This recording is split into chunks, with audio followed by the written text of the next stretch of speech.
ahora mismo es Data Engineer en Mixrank y va a hablarnos sobre, bueno, el título más largo que hemos tenido hasta ahora en charlas de este tipo, cómo insertar un billón de filas en una tabla SQL sin morir en el intento.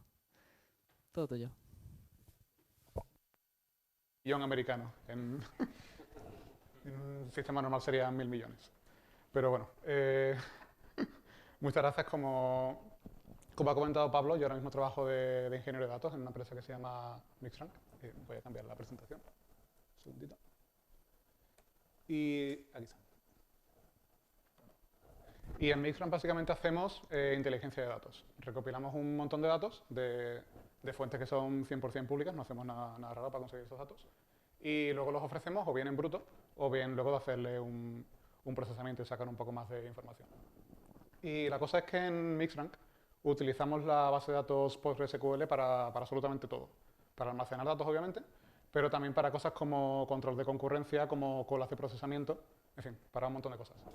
Total, que sabemos unos cuantos truquitos de bases de datos y es lo que he venido aquí a contaros. Al principio de todo voy a hacer una mini introducción, simplemente para que estemos todos aquí desde el mismo punto de partida. No sé si todos los que estáis aquí habéis dado la asignatura de Easy. Sí. Vale. Entonces, entiendo que la mayoría de cosas de aquí os van a sonar. Voy a hablar bastante de tablas en bases de datos. Por si alguien no ha pasado Easy, una tabla, como la mayoría supongo que sabéis, es básicamente un esquema de datos estructurados que tiene una serie de columnas que definen qué campo tiene cada una de esas entradas, cada uno de esos datos, y una serie de filas que son pues, entradas que tienen todas esas columnas. Es básicamente como una tabla en Excel, esto para los que no saben, para los que no están muy al tanto, como una tabla Excel pero con tipado estricto, por así decirlo. Es decir, que si yo digo que una columna, que un campo es de tipo entero, pues sí o sí toda la información que yo introduzca en esa columna tiene que ser un entero. Si yo intento meter una cadena me va a decir que no. Mientras que en Excel, por ejemplo, pues tú puedes meter ahí lo que tú quieras. Por daros un ejemplo, en Mixrank tenemos una tabla que se llama LinkedIn Profile, donde metemos aquí perfiles de LinkedIn, perfiles públicos que vamos recopilando. Esta tabla tiene... Esto no funciona. Lo voy a encender. Ahora sí, que estaba apagado. Vuelvo. Esta tabla de perfiles de LinkedIn tiene, entre otras muchas columnas, tiene un identificador, que es un entero, tiene el nombre de la persona y el apellido o apellidos, en plural, que son las dos cadenas, tiene la URL del perfil, que también es otra cadena, tiene la fecha de nacimiento de la persona, que es un tipo fecha, etcétera, etcétera, etcétera. Tiene como 30 y pico columnas, creo, esa tabla es grandecita. La cosa es que cuando vosotros vais y buscáis cómo es una tabla en base de datos, buscáis un esquema online, os suele salir una cosita así, un par de tablitas con sus relaciones, sus datos, sus columnas y sus cosas. Lo que pasa es que este tipo de esquema de aquí, aunque no es incorrecto, o sea, esto es estrictamente correcto, está bien, no es del todo representativo. ¿Por qué no? Porque suelen poner las tablas más o menos con esta pinta. Suelen poner un montón de columnas y luego 2, 3 filas, 4, más que nada para que se vea bien. Y el problema es que esto no es así, esto no es de verdad.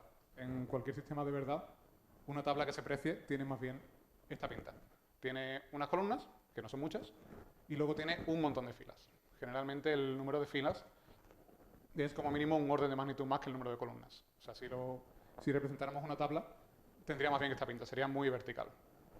Y el problema de gestionar grandes bases de datos y grandes tablas no es tanto el número de columnas, sino es este número de filas. De aquí es donde vienen la mayoría de problemas.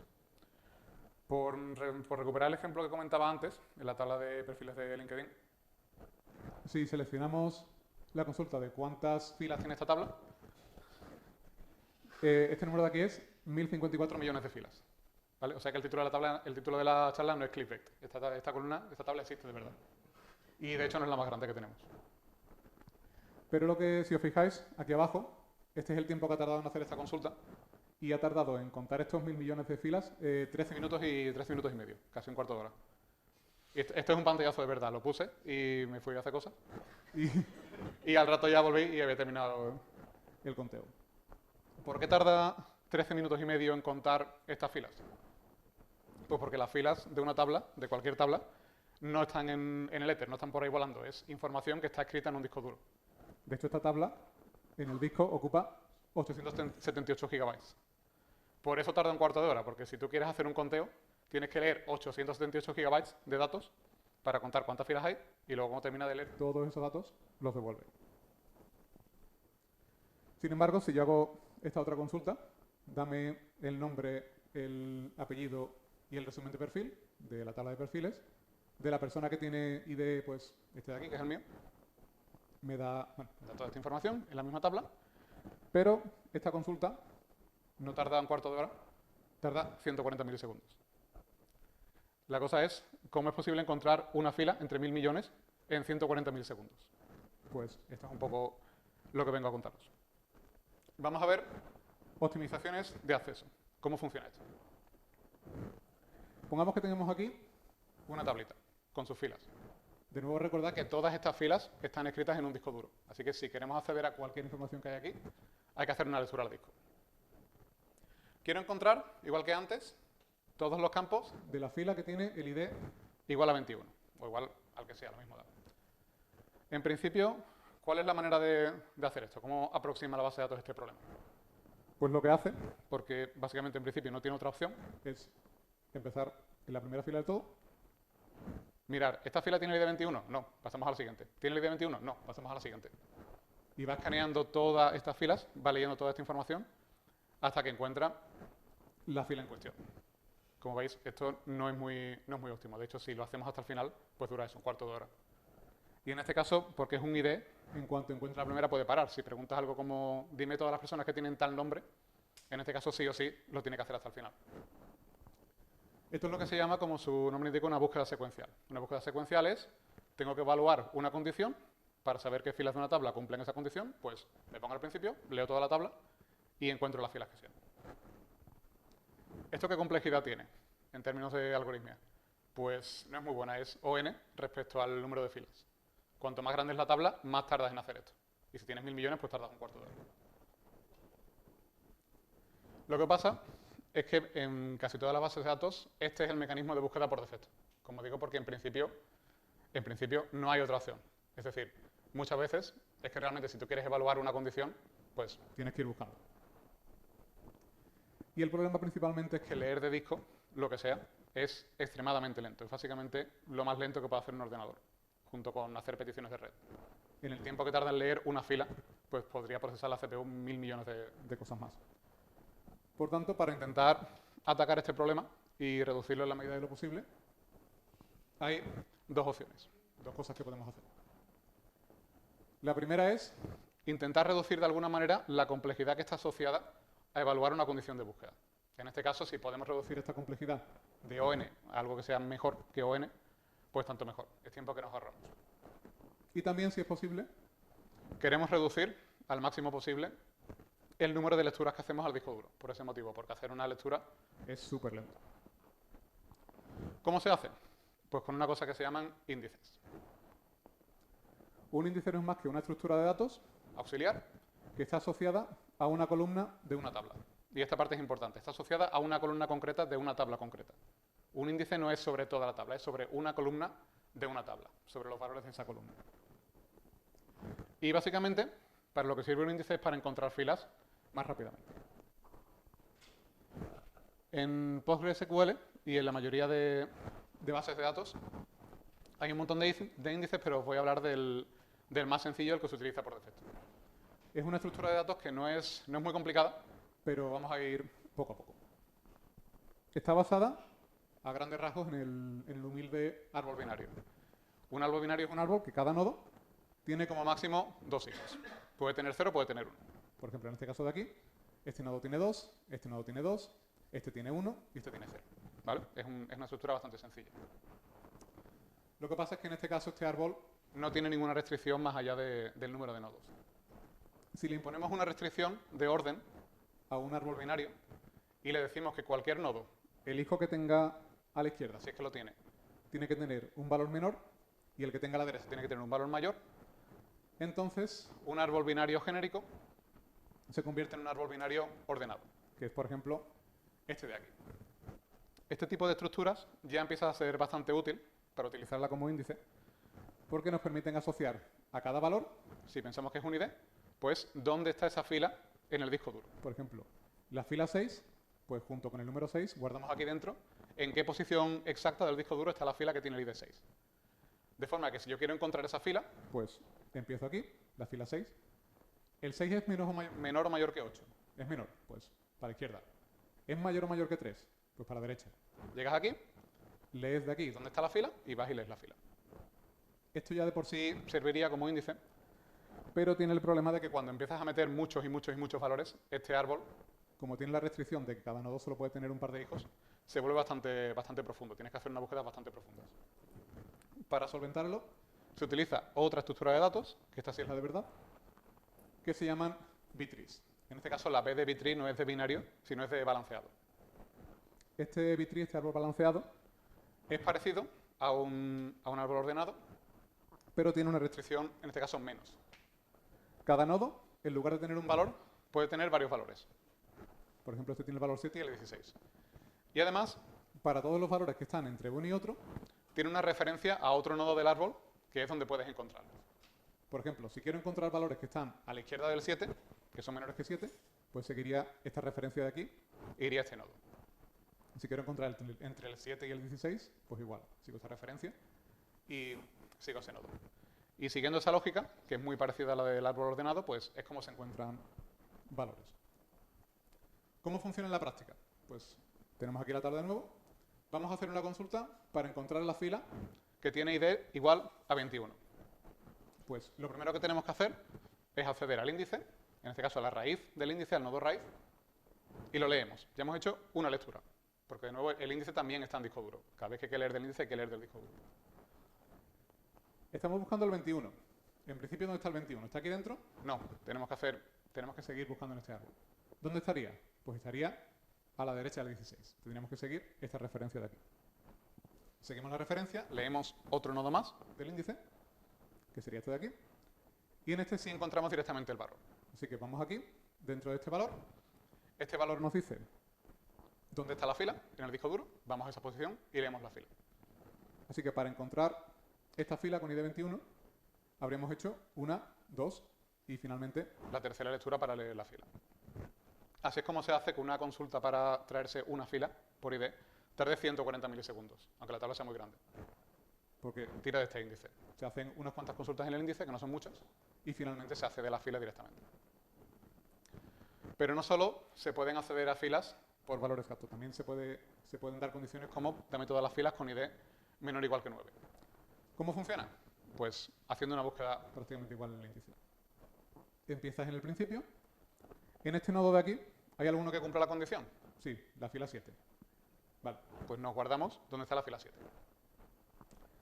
¿Aquí hay algún otro nodo que nos pueda interesar? Pues todos los que están a la izquierda del 7 van a ser menores, así que los investigamos. De aquí nos sirven todos, así que vamos guardando dónde están estas filas. La fila 1 está aquí, la 2, la 5 y la 6. Volvemos arriba al nodo anterior. Entre el 7 y el 16 también pueden haber valores, así que pasamos al siguiente nodo. Y en este caso, estaría solo la fila 9, el 12 ya no cumple la condición. Nos guardamos donde está la fila 9 y con todas estas posiciones que nos hemos guardado, vamos al disco duro y leemos. ¿Qué ventajas tiene utilizar este índice? Que la complejidad ya no es ON, es O logaritmo de N, porque es una búsqueda en un árbol. Este índice soporta cierto tipo de búsquedas, no las soporta todas. Concretamente, si queréis hacer condiciones de desigualdad, de menor igual, menor, mayor igual, la soporta, como hemos visto, y igualdad también la soporta. No solo para números, sino también para cadenas, porque al final las cadenas tienen un orden definido y puedes implementar estas mismas operaciones para las cadenas. Y también en el caso de las cadenas, por cierto, da soporte a operaciones como cadenas que empiecen con un determinado prefijo. También el índice bitree las acelera bastante. Este índice es el que da soporte a la condición unique de una base de datos. Cuando decimos que una columna es unique, es que no puede tener valores repetidos en ninguna fila. ¿Qué pasa? Que cuando yo inserto una fila nueva, la base de datos tiene que comprobar si ese valor ya está repetido o no. ¿Cómo lo hace? Pues crea un índice sobre esa columna y con el índice puede rápidamente comprobar si el nuevo valor existe o no. Así que cada vez que uséis unique, que sepáis que la base de datos está creando un índice para darle soporte a ese unique. Y este índice, como funciona bastante bien, es el índice por defecto en Postgres. Si creáis un índice, salvo que especifiquéis otra cosa, se va a crear un índice de tipo B-tree. Total, respecto a los índices.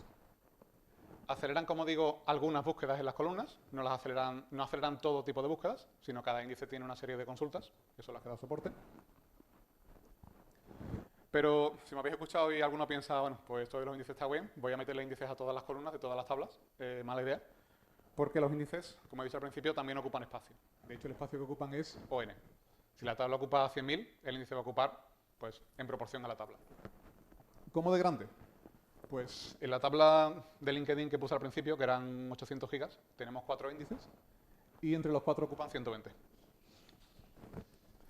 O sea que creo que es un 12% del tamaño de la tabla es solo índices, y son 4. O sea, si pusiéramos 35 índices, pues tendríamos como 10 veces más tamaño en índices que en tabla, con lo cual no tiene mucho sentido eso.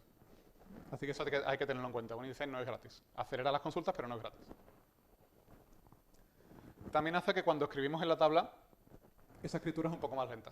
¿Por qué? Pues porque cuando metemos una fila, o cuando cambiamos el valor de una fila, el índice hay que actualizarlo. Así que eso añade un cierto retardo. Si tenemos muchos índices, pues hay que actualizar muchas cosas. Así que, en conclusión, mi consejo es que creéis índices, pero solo los que hagan falta. Es decir, si veis que tenéis una necesidad, creadlo. Si en principio no estáis seguros, no lo creéis, porque no tiene mucho sentido. Concretamente, cuando ponéis las palabras mágicas primary key, la base de datos crea un índice, no hace falta que creéis otro. Cuando ponéis unique, también se crea un índice automáticamente. Y también es bastante recomendable hacer índices en las foreign key, que son valores que referencian valores en otras tablas. ¿Por qué? Pues porque cuando hagáis join de una tabla con otra, hay que encontrar rápidamente en la otra tabla cuáles son esos valores. Si en esa otra tabla la foreign key está indexada, pues va a ser muy rápido. Así que un índice en la foreign key, por lo general, acelera bastante un join. Y cualquier otro, pues, como digo, según necesidad. Si os hace falta y sabéis que os hace falta, añadidlo. Si no, en principio, no hace falta. De hecho, esto es bastante curioso. Si tenéis una tabla muy pequeña y le añadís un índice, casi seguro la base de datos no va a utilizar el índice. ¿Por qué? Porque si son como 10, 15, 20 filas, hasta 100 más o menos, es más rápido coger y leerlas todas, que de hecho se pueden leer todas en una sola lectura probablemente, que tener que ir saltando de índice, de nodo en nodo del índice. Así que creáis el índice, la base de datos ignora el índice, tenéis todas las desventajas y no tenéis ninguna ventaja.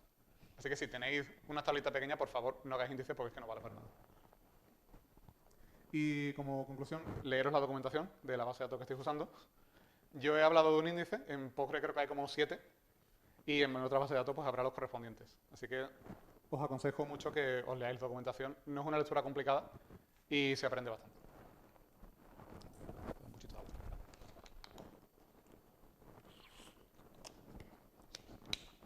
Vale. Eso es, asumiendo que tenemos ya nuestra tabla con nuestros 1.000 millones de datos y queremos hacer consulta.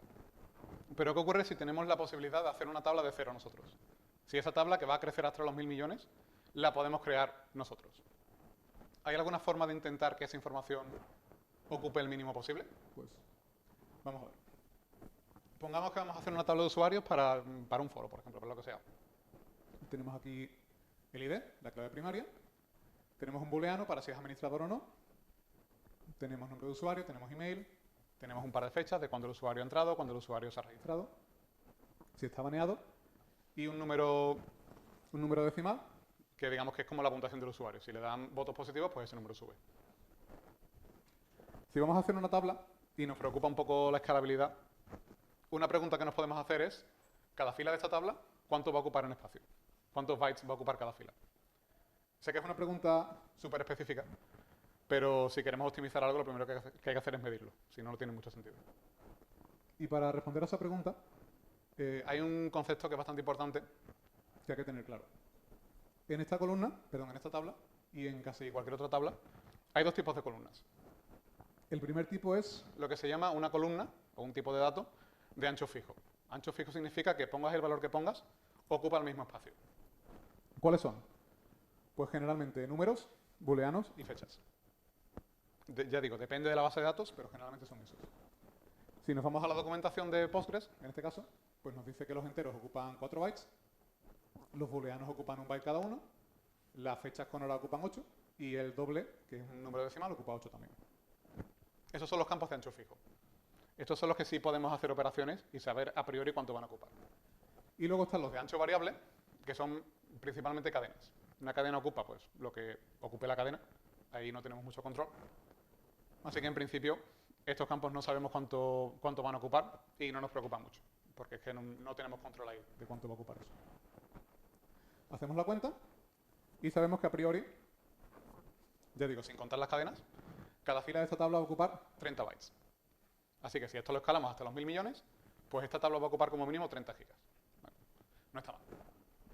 Podemos hacer algo, podemos intentar mejorar esto de alguna manera. Pues la cosa es echar un vistazo a esto de aquí, sabiendo lo que ocupa cada uno, y preguntarnos, ¿hay algún campo que lo podamos cambiar por otro tipo de datos que sea equivalente, pero que ocupe un poquito menos? Por ejemplo, en el caso este de aquí, de las dos fechas. ¿Realmente nos hace falta una fecha con hora, que es un timestamp, es decir, fecha, hora, minuto, segundo? ¿O con tener solo la fecha nos hace falta? O sea, no es suficiente, no hace falta la hora. O el valor este de aquí, el doble. Si queremos un número decimal, nos hace falta un tipo doble, que tiene 64 bits, o con tener un poquito menos de precisión también nos funciona bien. Esta es una pregunta que, bueno, depende mucho del caso de uso. O sea, no es reducirlo todo siempre lo máximo posible, es, si se puede, sí, si no, no. Si se puede reducir todo, pues si cambiamos aquí de fecha con hora a solo fecha, nos ahorramos 4 bytes en cada uno. Y si bajamos aquí al tipo decimal, que es un poco menos preciso, que es el real, nos quitamos otros 4. Así que ya cada fila no ocupa 30, sino que ocupa 18. Con lo cual nos hemos ahorrado 40% de espacio de almacenamiento cambiando 3 tipos de datos. Así que tened en cuenta que si vais a hacer una tabla que va a escalar, el tipo de datos que utilicéis veis que importa bastante. Ya digo, esto no es reducirlo siempre todo lo que se pueda, es siempre que se pueda, se reduce, si no se puede, no se puede. Por ejemplo, imaginaos que nos hemos quedado así. Aquí he quitado las cadenas porque no podemos hacer nada con ellas. Hemos reducido la fecha de inicio a solo fecha, sin hora. El último login sí nos hace falta con minutos y segundos, porque el requisito pues, nos lo dice así. Y este también lo hemos reducido un poquito. Así que en total, 22 bytes. ¿Cómo se vería esta estructura de datos si la representamos a nivel físico, a nivel de bytes? He hecho aquí una mini tablita. Cada columna son 1 byte y una fila serían 8 bytes. Empezamos por el principio, porque esto siempre va en orden. El entero ocupa 4 bytes. Vale, pues 4 bytes. Luego viene un booleano. Luego viene la fecha sin hora que ocupa 4. Pues serían 3 de aquí y el cuarto, de la vuelta a la fila. Luego viene la fecha con hora, que son 8, es una fila completa. Pues 7 de aquí más el octavo. 1 byte y finalmente el número este con decimales. Estos son 2 filas que son 16, más 4, 5, 6, 22. Pues no son 22. ¿Por qué no son 22? Por una cosa que se llama alineamiento de memoria. El alineamiento de memoria, esto no es de base de datos, sino que aplica a todos los lenguajes de programación de todo el mundo mundial. Esto no es solo de Postgres. ¿En qué consiste? En que hay una restricción, yo digo que es universal, que es que todos los campos de una estructura de datos tienen que estar lo que se llama alineado. ¿Qué significa que un campo esté alineado? Significa que si tiene n bytes de longitud, tiene que empezar en una posición de memoria que sea múltiplo de n, que sea múltiplo de su propia longitud. Por ejemplo, tenemos estos 3 enteros, ocupan 4 bytes cada uno. Este empieza en la posición 0, este en la 2 y este en la 4. De estos 3, ¿cuáles están alineados y cuáles no están alineados? El segundo no está alineado. Y el último sí. El segundo no está alineado. Efectivamente. Este sí. Este está alineado porque empieza en 0. 0 es múltiplo de todo. 4 es múltiplo de 4. Pero 2 no es múltiplo de 4. Así que este entero no está alineado en memoria. ¿Cómo se soluciona? Pues el compilador de lo que sea, de cualquier lenguaje, fuerza siempre el alineamiento. ¿Cómo lo fuerza? Efectivamente. Mete espacio en blanco. Mete aquí 4 bytes de espacio en blanco y fuerza a que este campo de aquí esté alineado. Sabiendo esto, ¿Cuánto ocupa realmente esta tabla? Pues vamos a ver cuánto ocupa con las nuevas reglas que ahora sabemos. Empezamos otra vez. ¿El entero cuánto ocupa? 4. Empieza en múltiplo de 0, o sea, empieza en 0, que es múltiplo de 4, sin problema. El byte, realmente un byte lo podemos poner en cualquier lado, no es múltiplo de todo, sin problema. La fecha, 4 bytes. Ya la hemos cagado. Empieza en 5. 5 no es múltiplo de 4. Espacio en blanco. ¿El siguiente cuánto es? 8 bytes. ¿Esta posición cuál es? La 4. No es múltiplo de 8. Espacio en blanco. El byte, sin problema, cabe. El siguiente, que es el último, 4 bytes. El 1 no es múltiplo de 4. Espacio en blanco. ¿Cuánto ocupa esto? Ya no son 22, son 32. De hecho, el 31% de esta estructura de datos en memoria es espacio en blanco. Es literalmente espacio que no vale para nada. Es desaprovechado. Para solucionar esto, porque esto obviamente es un problema, si vamos a escalar esto bastante, hacemos lo que se llama el column packing, que se llama el empaquetado de columnas. Y he puesto aquí un asterisco porque esto sí es muy específico de nuestra base de datos, que es Postgres. En otra base de datos creo que no afecta tanto, o si afecta, no afecta de la misma manera. Esto es 100% Postgres. ¿Qué es el column packing? Pues como digo, es intentar minimizar al máximo posible cuánto padding, cuánto espacio en blanco tienen nuestras filas dentro del disco duro. El objetivo es encontrar un ordenado de las columnas de nuestra tabla que genere el menor padding posible. Esto, si lo miráis así de alguna manera, tenemos un conjunto de cosas, las tenemos que ordenar de alguna forma.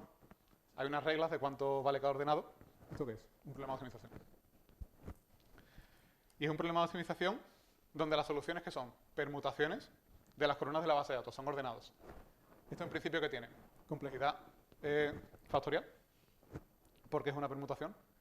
En principio sí, pero por suerte para todos hay una solución trivial. Gracias a Dios. ¿Cuál es la solución? Pues es muy fácil. Literalmente coges todas las columnas y las ordenas de mayor a menor. Ya está. Esa es la solución. Sí. Cuando te lo dicen es muy sencillo, pero no es tan fácil luego darse cuenta de por qué. Las columnas de ancho fijo, importante. Las de ancho variable, que son las cadenas, pues simplemente al final del todo. Nos olvidamos de ella.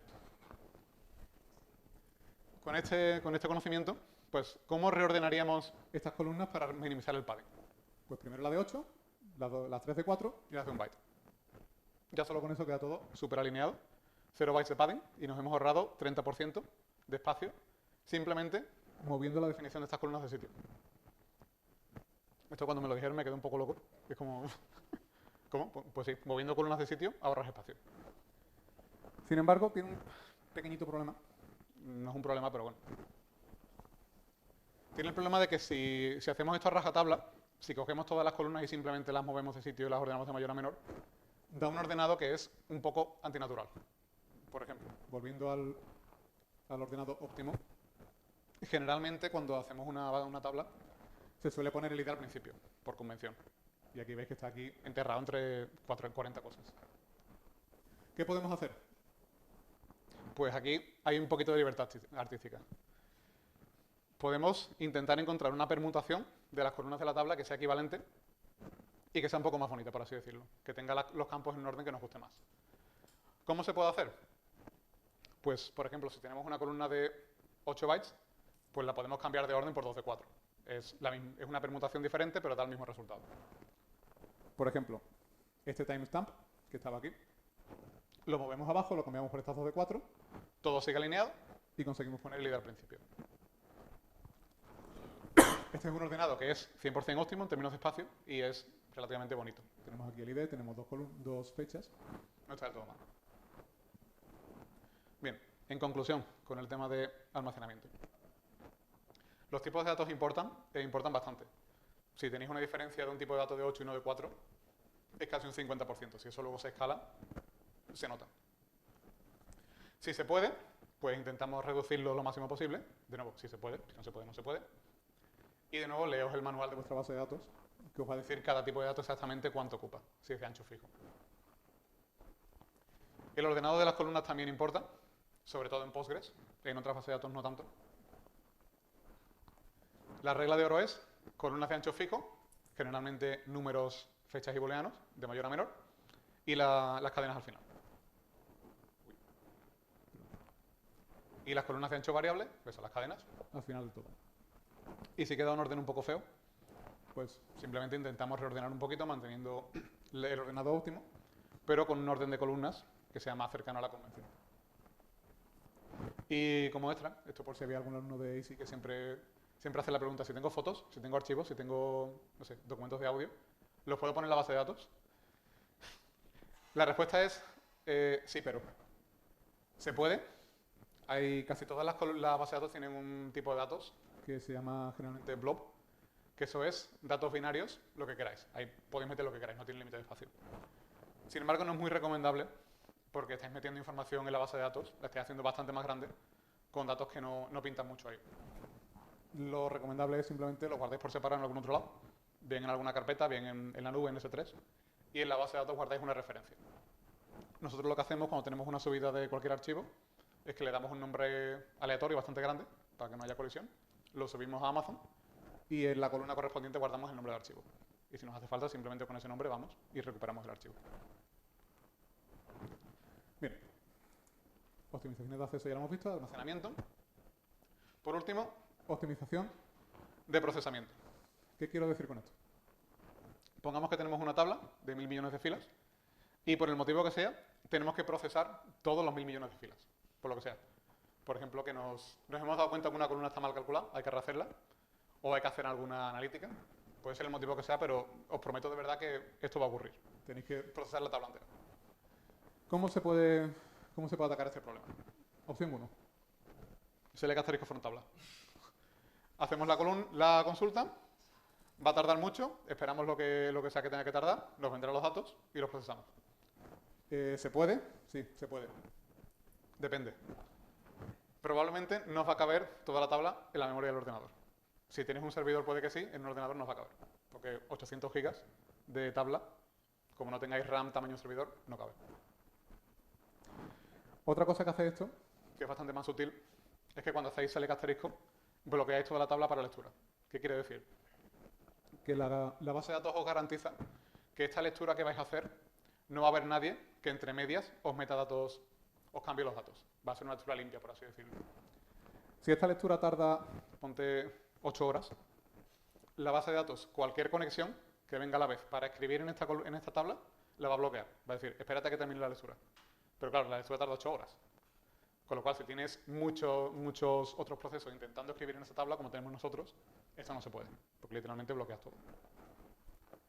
Y esto es todo o nada. Es decir, o me traigo todos los datos, los proceso y hago lo que sea sin cascar, o lo he perdido todo. Generalmente lo he perdido todo. O sea, esto no funciona la primera nunca, jamás. ¿Cómo lo hacemos? Pues procesamos la tabla por lotes, procesamos por cachitos. ¿Cómo? Pues tenemos aquí la tabla, vamos a decir que queremos procesar cada vez, pues no sé, 10.000 filas. El tamaño del lote. Inicializamos un cursor. Un cursor es una palabra que da un poco de miedo, pero es simplemente el valor de la fila por la que vamos procesando, no tiene más. Es para acordarnos de por dónde vamos. ¿Cómo lo inicializamos? Pues la primera fila. Seleccionamos el ID mínimo de toda la tabla. Como este ID está indexado, el índice bit.tree da soporte al mínimo. Es súper rápido. Es simplemente en el índice que es un árbol, todo para la izquierda, el valor mínimo. Es logaritmo de n, es súper rápido. Pongamos que es el 0, por simplificar. No tiene por qué, puede ser. Tenemos tablas con IDs negativos, puede ser el menos 1000 millones. De aquí el generalizarlo. Bien, pues vamos a procesar de esta posición, que es la que estamos ahora, las 10.000 filas. Pues seleccionamos todo lo de la tabla, pero que esté entre el valor actual y el siguiente, que sería el actual más el tamaño del lote. Estas dos condiciones, mayor que y menor que, están soportadas por el índice, así que también va bastante rápido. Procesamos las filas que tengamos que procesar y actualizamos el cursor. ¿Cómo? Pues simplemente añadimos el tamaño del lote. Así que aquí iríamos por las 10.000. Y repetimos. Hacemos la misma consulta. En este caso iríamos de las 10.000 a las 20.000. Cubrimos otro cachito de tabla y actualizamos. Y repetir. No hasta el infinito, pero sí hasta que hayamos procesado toda la tabla. Hasta que hayamos superado con el cursor el ID máximo de la tabla. El máximo también se calcula rápidamente. ¿Qué ventajas tiene procesar así una tabla?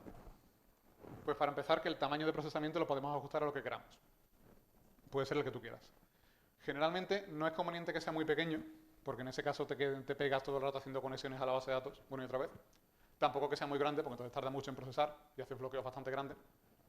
Es un poco jugar con él. Yo suelo ponerlo que tarde como unos 5 segundos por procesamiento, que es razonable. Como digo, hacerlo así bloquea porciones muy pequeñitas de la tabla durante muy poco tiempo, así que no hay problemas aquí de gente intentando escribir la tabla, lo pueden hacer sin problema. Y una cosa muy buena que tiene es que es muy resistente a fallos, con un par de cambios. Simplemente cada vez que terminemos de procesar un lote, cogemos y persistimos el valor de por dónde vamos, en algún sitio, donde sea. En un archivo de texto, o nosotros, por ejemplo, hacemos en otra tabla de la base de datos. Tenemos una tabla solo para cursores. Y cuando inicializamos el proceso, en lugar de inicializar al mínimo, primero comprobamos, ¿tenemos algún valor guardado? Si lo tenemos guardado, lo rescatamos y seguimos procesando por donde nos habíamos quedado. Y si no hay ningún valor guardado, pues será porque estamos empezando de cero, pues lo inicializamos al mínimo. Y también tiene la ventaja de que es súper paralelizable cambiando una cosita. ¿Qué es lo que hay que cambiar? Pues vamos a ver. Vamos a hacer lo mismo, pero en lugar de tener un solo proceso procesando la tabla, tenemos dos. El proceso 0 tiene su cursor, el que sea, hace la misma consulta, literalmente la misma, pero añade aquí una condición más, que es que el índice módulo 2 sea 0. ¿Qué significa que el índice módulo 2 sea 0? Que procesa solo las filas pares. Y de mientras, el otro por su lado hace la misma consulta con su cursor, que es diferente, son procesos diferentes, pero índice módulo 2 igual a 1, que significa que procesa las filas impares. Simplemente con este cambio podemos lanzar todos los que queramos, van corriendo en paralelo y van procesando la tabla todos a la vez. Si lo queréis generalizar para n procesos, procesando la tabla, simplemente a cada uno le dais un ID de proceso entre 0 y n-1. Y la condición es que el ID módulo n, donde n es el número de procesos, sea el del proceso actual. Si son 2, pues procesan una de cada 2, si son 3, una de cada 3 y así. La idea es que cada proceso tiene su cursor y lo persiste por separado en su propio almacenamiento, de forma que si ese proceso, si tenemos 10 y solo casca uno, pues el 1 lo podemos reiniciar y sigue por donde ese lo dejó. Simplemente hay que preocuparse un poquito de que cada uno tiene su cursor y lo vaya guardando en un sitio diferente. Y también ajustar un poquito el tamaño del lote, porque si tenemos dos procesos, en este caso, cada proceso no procesa el tamaño del lote, sino que procesa la mitad. Si tenemos 3, procesan un tercio. En general procesan, si tenemos n, procesan el tamaño del lote dividido entre n. Así que si ponemos muchos procesos, hay que incrementar un poquito el tamaño simplemente para que procesen más cada uno. Y ya para terminar, unas pequeñas conclusiones, un par de ideas con las que creo que os quedéis. La primera es que las bases de datos molan mucho, SQL, y dan para muchísimo. Es decir, si nosotros podemos meter petabytes de datos en una base de datos SQL, para el 99% de los procesos del mundo mundial, una base de datos es suficiente, no hace falta más. No hace falta que os metáis en una base de datos rara que solo utiliza en Google para no sé qué cosas. De verdad, no hace falta. Una base de datos SQL funciona. Casaos con vuestra base de datos. ¿Qué quiero decir con eso? Os prometo que si no lo habéis escuchado ya, en algún momento de vuestra carrera vais a escuchar a alguien decir, bueno, no utilicemos esto, no vamos a utilizar esta función, por si en el futuro queremos cambiar de base de datos. Queremos cambiar de, qué sé yo, de Postgres a MariaDB, de Oracle, lo que sea. No, es mentira, ¿vale? Eso no va a ocurrir. Y si ocurre, que no va a ocurrir en un 98%, si ocurre vais a tener bastantes más problemas que simplemente cambiar un par de queries. Así que, por favor, si vais a utilizar Postgres, miraos la documentación de Postgres y utilizar todas las funciones y todos los tipos de datos que tiene Postgres, que son muchos y son muy buenos. Si vais a utilizar MariaDB, igual. Si vais a utilizar Oracle, igual. Aprovechar al máximo vuestra base de datos porque no hacerlo es una tontería. En general, no solo en base de datos, sino en la vida, coste espacial y coste temporal casi siempre están contrapuestos. Si quieres que tus consultas vayan más rápido, tienes que gastar espacio. Si quieres minimizar espacio, tienes que procesar más. Es una cosa por la otra. ¿Cuál suele ganar? Pues es que el almacenamiento es muy barato. Si hace falta más espacio, vamos y compramos más discos duros, que no valen mucho. Y muchas optimizaciones tienen costes secundarios, sobre todo en este caso los índices. Así que, por norma general, salvo que sea una optimización gratis, como lo de mover columnas de sitio, Si no os hace falta, si no estáis muy seguros de que os hace falta, no optimicéis prematuramente. Porque vais a tener más desventajas que ventajas. Y por último, esto es bastante importante, es imposible optimizar para todos los casos de uso del mundo mundial. Por ejemplo, si mañana me viene un cliente y me dice, Agustín, de la tabla de perfiles de LinkedIn, quiero saber qué porcentaje de personas tienen la palabra Python en cualquier campo de su perfil. Pues yo te diría, hostia, ya me has jodido el día. Lo que pasa es que no hay ninguna forma, en nuestro caso no tenemos ninguna forma de consultar eso de manera rápida. ¿Por qué? Porque no es un caso de uso que utilicemos tan frecuentemente como para que nos compense optimizar para él. En ese caso, ¿qué se puede hacer? Opción 1. ¿Te sirve si te cojo 10.000 filas a voleo y lo calculo? Parece broma, pero si es aleatorio de verdad, os va a dar un resultado bastante cercano al resultado de verdad. Y es una buena solución. Si resulta que te dicen, no, es que yo necesito saber el dato exacto para los 1.000 millones de filas, qué porcentaje tiene la palabra Python en cualquier sitio. ¿Qué hacemos? Pues espera, es que realmente no hay más.